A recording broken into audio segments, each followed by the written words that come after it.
Transaction password बेखौ नोंथांमोना set खालामना लाग्रोनांगोन ओमफ्राय कनफार्म खालामग्रोनांगोन ओमफ्रायसो नोंथांमोना विड्र' खालामनो हागोन आरो ना। विड्र' थुदो, विड्र' थुखांनायनि उनाव बेबायदि देखायगोन नालाय, ओमफ्राय फैसाखौबो नोंथांमोना बै आगदानि लास्ट गाहायथारा बेयाव थुबानो नोंथांमोना बै डिप'जिट दंखायो, डिप'जिटआव थुनानै नोंथांमोना अबेबा मोनसे नोङो एमाउन्ट सेलेक्ट खालामदो, ओमफ्राय मोनब्रै अपसन दं नालाय, मोनब्रैनि अपसन मादाव मोनसे थुनानै गुगोल फन पेजों खालामना लाबानो जाबाय। बेफोरबायदिनो विड्र' खालामो लोगोफोर। नोंनि ओमफ्राय बेंक एकाउन्ट नाम्बार माबा माबि बिगोन आरो ना, IFSC क'डफोर बेफोरखौ होबानो जाबाय। बेखौ खालामखांनायनि उनाव बे विड्र' अपसनाव थुदो, होमबानो विड्र' खालामना लानो हाबाय। बेबायदि विड्र' खालामो लोगोफोर। नोंथांमोना सानफ्रामबो ओरैनो 200, 250, 500, 300, 1000, 1200 बिदि खामायबाय थानो हागोन सानफ्रामबो, नोङो टाइम होनायनि खोथा लोगोफोर। नोंथांमोना माने फ्रियावनो नोङो दसे सम खाथायनानै टाइम स्पेन्ड खालामनानै नोङो खामायनो हागोन लोगोफोर। आं स्टुडेन्टफोरनि थाखाय बेस्ट दिनै मोनसे इनभेस्टमेन्ट एप लाबोदों लोगोफोर। नोंथांमोना भिडिअखौ नायलांबाय थाबानो जाबाय। बोरै खालामनांगौ, बोरै आर्निं खालामनांगौ, बोरै इनभेस्ट खालामनांगौ, बोरै विड्र' खालामगोन, जेनुइन नंगौना नङा, 100% रियेल नंगौना नङा, नोंथांमोना खोन्थाजोबगोन सब। नोंथांमोना नायलांबाय थादो लोगोफोर। नोंनि मबाइल नाम्बारखौ ओमफ्राय पासवर्ड लाखि, नोङो माबायदिखौ दोनो पासवर्ड दोनदो, ओमफ्राय निक नेम हो, ओमफ्राय रेफारेल क'डआ इयाव अलरेडि देखायखागोन। ओमफ्राय नैयाव सेन्ड खालामदो केपचाखौ, सेन्ड खालामनानै ओमफ्राय इन्टार बेयाव देखायखागोन, फैखागोन सेन्ड खालामनाय लोगो लोगोनो। ओमफ्राय इन्टार होनानै साइन आउट खालामना होबानो जाबाय। दे नोंथांमोना खालामदो। नोंथांमोनाव बेबायदि दसे लडिं जागोन, दसे लडिं जानायनि उनाव बेबायदि खुलिसिगोन लोगोफोर। ओमफ्राय नोंनि मबाइल नाम्बारखौ बेयाव होफिनदो, ओमफ्राय नोंनि लगइन पासवर्डआ दहायनिया बे एखेखौनो होनानै लगइनाव थुनानै लगइन खालामना लाबानो जाबाय नोंथांमोना। आंना नै लोगोफोर फैबाय, बेबायदि ओंखारो, नोंथांमोननावबो ओंखारगोन। नै फिउजननि लोगोफोर हट सेल जानानै दं, ओरै नायनो हायो बेखौ। नोंथांमोना नैबे आगसिनि गाहायाव नुदोंना प्रडाक्टआव थुदो लोगोफोर। थुनाय लोगो लोगो दसे लडिं जानानै बेबायदि देखायगोन। नोंथांमोना बेयाव बुहुत स्टाइलि नायनो हागोन आरो ना लोगोफोर, इनभेस्ट खालामनांगौ बेयाव। नैबे मोनसेया 385 लोगोफोर, बे जाहैबाय टटेल इनकाम नोङो 7632, 53 days वर्किं, 53 सान सोलिगोन आरो ना लोगोफोर। माने डेलि प्रफिट नोङो 144 मोनबाय थागोन। नोङो जुदि 385 इनभेस्ट खालामोबा 100% जेनुइन लोगोफोर, नोंथांमोना ट्राइ खालाम। बेयाव नोङो 385 गारबानो नोङो 7632 मोनगोन आरो। नै सेकेन्डनिया जाहैबाय 1885, नोङो जुदि फैसाखौ इनभेस्ट खालामोबा नोङो 30,160 मोनगोन, डेलि इनकाम 580, 52 days सोलिगोन। ओमफ्राय थार्डआव नायदो 5285 ना, 52 daysआव नोंना 83,512 जागोन लोगोफोर। डेलि प्रफिट नोङो 606 मोनगोन। नोङो एसेबांल' इनभेस्ट खालामबानो जाबाय, ओमफ्राय टाइमखौ नेनानै उनाव विड्र' खालामना लाबानो जाबाय लोगोफोर। नै 15,885 ना लोगोफोर, बेयो 2,46,228 मोनगोन। ओमफ्राय नै 30,885 खालामोबा नोंथांमोना 5,91,090 मोनगोन। बिदि आरोना लोगोफोर, डेलि इनकाम 11,590 आरोना। नै आरो दंबावो 68,885 खालामोबा नोंथांमोना 10,33,300 मोनगोन। डेलि इनकाम 20,666 मोनगोन आरोना लोगोफोर।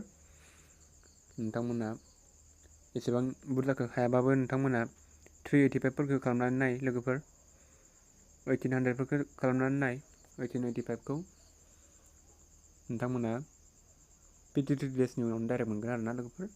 नै पपुलारावबो दं। नोङो जुदि लोगोफोर 53 daysनिखौ इमान गोबाव मोनद्रायथारोबा लोगोफोर, नोंथांमोना आंनो पपुलारखौ नांगौ, जेनेबा आंनो सानसे साननै सानथाम बिदिनो थाब जानायखौ नांगौ होननानै सानोबा नोंथांमोना, थाब इनकाम जानायखौ लानो सानोबा नोंथांमोना 200 इनभेस्ट खालाम, 94 मोनबाय थागोन। सानथामाव 282 जाहैगोन, बिदि आरोना लोगोफोर।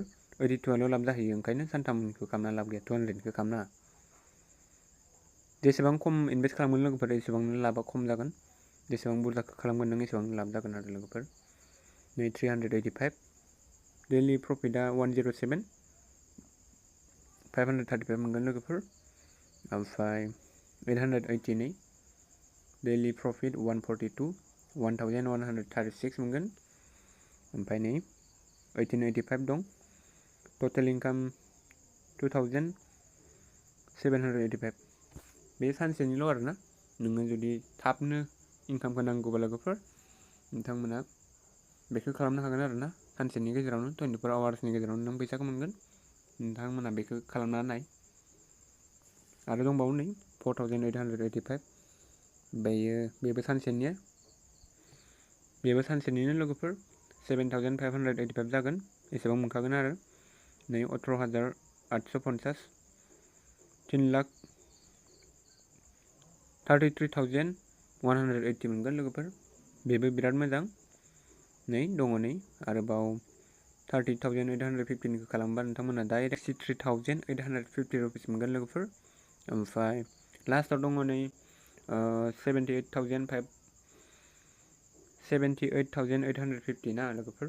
बेखौ नोंथांमोना 1,13,850 रुपिस मोनगोन। बिराद मोजां। सानसेनि गेजेरावनो 24 आवार्सआवनो मोनगोन। नै एक्टिभिटि लोगोफोर बेयावबो दंबावो आरोबाव नै 31 डेजनि मास मोनसेनिखौ लायोबा नोंथांमोना नै 1185 खालाम। डेलि प्रफिट 608 मोनगोन।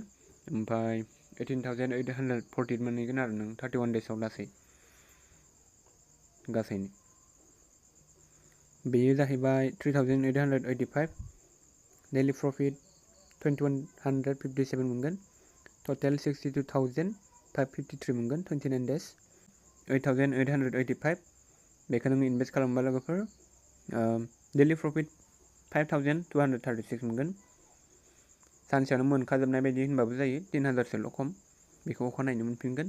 1,46,608 मोनगोन लोगोफोर 28 दिनाव। ओमफ्राय नोंथांमोना नै 41 डेजनि लोगोफोर 885 नोङो इनभेस्ट खालामोबा लोगोफोर जेनेबा डेलि प्रफिट 342 मोनगोन। नोंथांमोना बोरै खालामो होनबाथाय नाय इनभेस्ट खालामो होनबा नैबे इनभेस्टआव थुदो लोगोफोर। ओमफ्राय प्राइसआ बेना 885 नालाय लोगोफोर। ओमफ्राय नोंथांमोना नैयाव इनभेस्ट नावआव थुना होबानो जाबाय। होमबानो इनभेस्ट जासिगोन लोगोफोर। नोंथांमोना फेक सानदोंबा लोगोफोर नै राहुल साहु नै बेखौबो नाय नोंथांमोना 206 नै SBI बेंकआवनो बिथाङाबो उइड्र खालामखांबाय नै लोगोफोर गोथां नै साक्सेस देखायदो नै पेमेन्ट डान साक्सेसफुलि नै सब लिरजोबदो नोंथांमोना नै बेखौ फरायबायानो थाबानो जाबाय। नै मोजां गोजा लोगोफोर डाइरेक्ट उइड्र जाखायो। जेनेबा हमनानै ला आं नोंखौ रेफार खालामबाय लोगोफोर। जेनेबा सासे नोंनि आङो जेनेबा आं बिखौ रेफार खालामनाय लोगो लोगो आं बिनिफ्राय 30% मोनगोन। ओमफ्राय बै बिया गावनि लोगोखौ रेफार खालामोबा आं बैनिफ्राय 2% मोनगोन। आरो बै मानसिया सिया डिखौ रेफार खालामबा बैनिफ्राय आं 1% मोनगोन बिदि आरोना लोगोफोर। बेबायदि रेफार खालाम नोंथांमोनाबो। नोंथांमोना भिडिअखौ नायनानै माबायदि मोन्दों खोन्थादो लोगोफोर। लाइक कमेन्ट शेयार खालाम। नोंथांमोना फैसाखौ सोना ला आरोना लोगोफोर।